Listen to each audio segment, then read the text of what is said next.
วันที่23มังกรนี้สหายพลตรีพันแสงบุญพันธ์คณะประจำภาคกระทรวงป้องกันประเทศหัวหน้าการเมืองวิทยาคารป้องกันศาสตร์ไก่ซอนพรหมวิหารพร้อมด้วยคณะได้ต้อนรับการเข้าอวยพรของคณะนำกระทรวงเทคโนโลยีและการสื่อสารซึ่งนำโดยทานไซลือซาอินทรีเสียงใหม่คณะประจำพรรคประธานคณะกวดกาพรรครองรัฐมนตรีกระทรวงเทคโนโลยีและการสื่อสารพร้อมด้วยคณะเข้าพบปะอวยพรคณะนำวิทยาคารป้องกันศาสตร์ไก่ซอนพรหมวิหารเนื่องในโอกาสวันสร้างตั้งกองทัพประชาชนลาวครบรอบ77ปีด้วยความอบอุ่นโอกาสนี้ทานไซลือซาอินทรีเสียงใหม่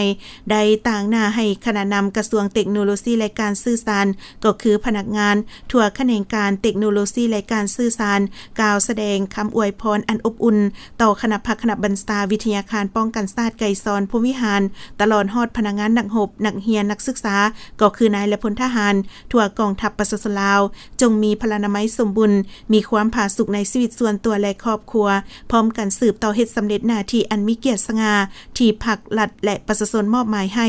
สืบต่อนำพาซี่นำกองทัพประชาชนลาวเว้ารวมเว้าเฉพาะก็คือวิทยาคารป้องกันศาสตร์ไก่ซอนพรหมวิหารให้เติบใหญ่เข้มแข็งขึ้นอย่างบ่หยุดยั้งโอกาสที่มีความหมายความสำคัญนี้สหายพลตรีพันแสงบุญพันธ์ก็ได้กล่าวแสดงความขอบใจและตีราคาสูงต่อคณะนำกระทรวงเทคโนโลยีและการสื่อสารพร้อมด้วยคณะที่เห็นได้ความหมายความสำคัญของวันสร้างตั้งกองทัพประชาชนลาวครบรอบ77ปีพร้อมทั้งอวยพรให้คณะจงมีสุขภาพเข้มแข็งประสบผลสำเร็จทุกหน้าที่เวียกงานพร้อมกันเฮ็ดสำเร็จหน้าที่การเมืองที่พรรครัฐและประชาชนมอบหมายให้